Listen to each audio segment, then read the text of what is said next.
सुबह 10 बजे के बुलेटिन में आपका स्वागत है। मैं हूं वंदना झा। कैसी कटी अरविंद केजरीवाल की जेल में पहली रात, इस खबर पर हमारी नजर बनी रहेगी और ये भी हम आपको बताएंगे कि क्या कुछ खाया अरविंद केजरीवाल ने, कैसे उनकी रात गुजरी। लेकिन इस बीच एक बड़ी खबर से आपको रूबरू करा दे। हार के बाद कांग्रेस में बगावत का खतरा अब मंडराने लगा है। मिलिंद देवड़ा की हम बात कर रहे हैं, पूर्व राज्य मंत्री है ये, और इनका एक बड़ा आरोप अब सामने आ रहा है। मिलिंद देवड़ा ने कहा है कि हार के लिए राहुल के सलाहकार जिम्मेदार है। राहुल का हालांकि उन्होंने बचाव किया, उन्होंने कहा है हार के लिए राहुल नहीं बल्कि राहुल के सलाहकार जिम्मेदार है।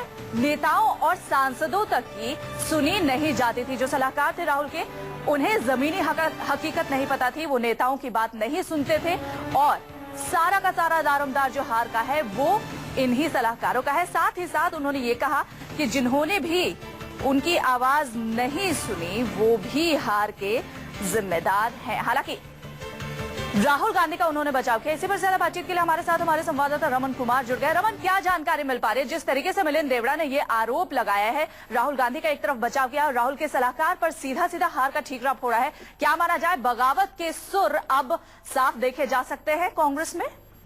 देखिए वंदना, चुनाव में इस करारी हार के बाद मिलिंद देवड़ा, जो कि राहुल की टीम के सदस्य माने जाते हैं, उनका गंभीर आरोप राहुल की टीम पे है, राहुल पे नहीं है। राहुल गांधी की टीम में जो लोग शामिल हैं उनके ऊपर उनका गंभीर आरोप है कि जिन्हें अनुभव नहीं है चुनाव का, लोकसभा चुनाव लड़ाने का अनुभव नहीं है, लड़ने का अनुभव नहीं है, वो लोग रणनीति तैयार करते थे और जो बड़े नेता हैं या पार्टी के जो चुनाव लड़ने वाले लोग हैं उनकी सलाह को दरकिनार किया जाता रहा है। तो कहीं न कहीं जो है उनका इशारा जयराम रमेश से लेकर जो राहुल गांधी की टीम के सदस्य हैं, उनके प्राइवेट सेक्रेटरी हैं, उनके ऊपर है। और इस मिलिंद देवड़ा के इंटरव्यू के बाद एक बात खुलकर सामने आ जाती है कि पहले ये कहा जाता था कि पार्टी के बुजुर्ग नेताओं को कम्युनिकेशन नहीं हो पाता था या उनकी नाराजगी है, लेकिन अब ये साबित हो गया है। अब ये कहीं से बात सामने आ रही है कि राहुल की टीम के सदस्य के लोग, जिनको कि राहुल गांधी का करीबी माना जाता था, उनको भी दिक्कत होती थी राहुल गांधी की टीम के सदस्यों को बनाने में, उनको कन्वे करने में, या जो बात वो रखते थे उनकी बात को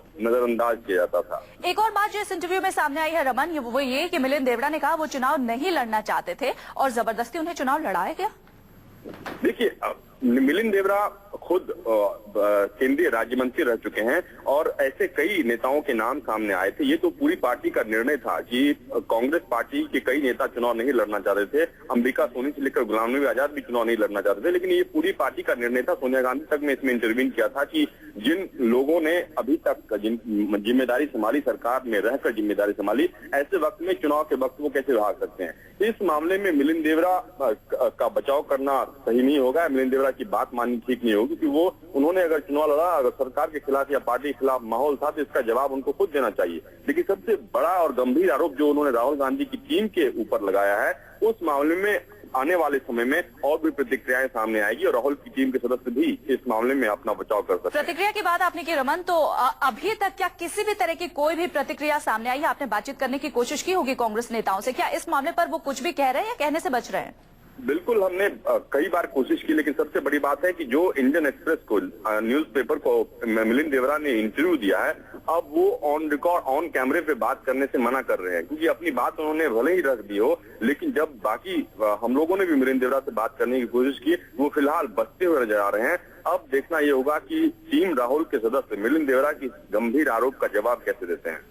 जाहिर तौर पर ये देखने वाली बात है कि टीम राहुल के सदस्य मिलिंद देवड़ा के इस आरोप का किस तरह से जवाब देते हैं। लेकिन यहाँ एक बड़ा आरोप मिलिंद देवड़ा ने राहुल गांधी की टीम पर लगाया है। हालांकि हार के लिए उन्होंने राहुल गांधी को जिम्मेदार तो नहीं ठहराया, लेकिन राहुल गांधी के सलाहकार को उन्होंने जरूर जिम्मेदार ठहराया। मिलिंद देवड़ा के बारे में आपको बता दें, साउथ मुंबई से इन्होंने लोकसभा का चुनाव लड़ा था और पूर्व telecom and IT state minister ये रह चुके हैं। शिवसेना के अरविंद सावंत ने इन्हें साउथ मुंबई सीट से हराया था।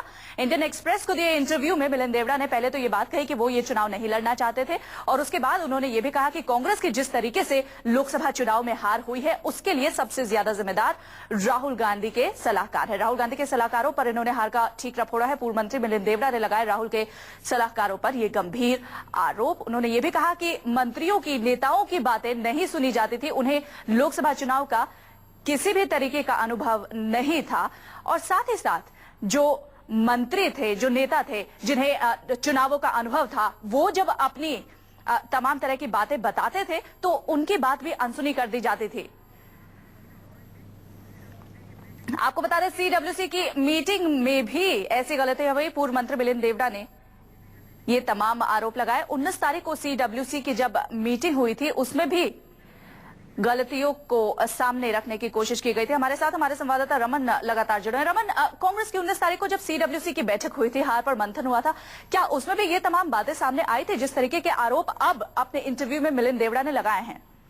देखिए, मिलिंद देवड़ा का ये कहना है कि कांग्रेस वर्किंग कमेटी की बैठक हुई, उस बैठक में सोनिया गांधी से लेकर राहुल गांधी ने अपनी जिम्मेदारी लेते हुए त्यागपत्र देने की पेशकश की, लेकिन उसका पूरी पार्टी जो सीडब्ल्यूसी के बाकी मेंबर हैं उन्होंने उसका बचाव किया और उसका त्यागपत्र स्वीकार नहीं किया। लेकिन जो इशारा उन्होंने किया है कि सीडब्ल्यूसी की बैठक में मोहन प्रकाश, जो कि पार्टी के बड़े नेता हैं, पार्टी के कई राज्यों के प्रभारी रह चुके हैं, इससे पहले भी कई राज्यों के प्रभारी के तौर पर उनको कामयाबी नहीं मिली और पार्टी की करारी हार हुई है उनके प्रभारी रहते हुए। मोहन प्रकाश ने जो उदाहरण दिया कि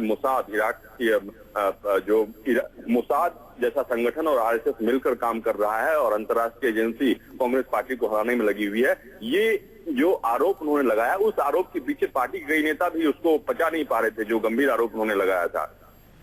तो सबसे बड़ा सवाल यह है कि पार्टी जब अपने नेता से ये एक्सपेक्ट करती है, उम्मीद करती है कि पार्टी के प्रभारी के तौर पर जिस राज्य की जिम्मेदारी उनको दी गई है उसके बारे में वो बात नहीं करते और अंतर्राष्ट्रीय साजिश की बात करते हैं, तो इस जो जमीनी हकीकत है उसको कहीं न कहीं पार्टी के नेताओं के मन में ये फीलिंग है, पार्टी के नेताओं की ये सोच है कि जमीनी हकीकत को जब तक नजरअंदाज किया जाता रहेगा तो पार्टी की स्थिति सुधरने वाली नहीं है।